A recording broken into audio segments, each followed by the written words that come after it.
Perekonnanimi on Maakar Juhan. Te ise olete tema mängu küll ja küll kuulnud. Küll on kuulnud ja tantsinud ja kõik on teinud ja oleme tema pilliga mänginud. Temal oli palju lugusid.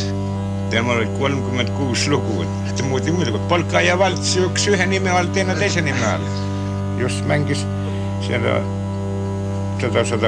orja piinalugu, kuidas kutsudi see.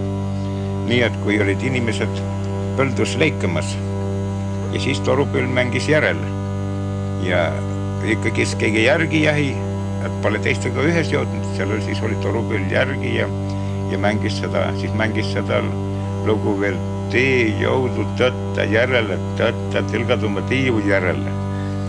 No see õpetanud pole üks vana tüdruk, üks niisugune laisk tüdruk olnud, pole jõudnud nii teiste seltsisend. Mulle vanasti see nimi peal on vaimud olnud põldus siis. Põllileikamas, siis Torupõll on järgi.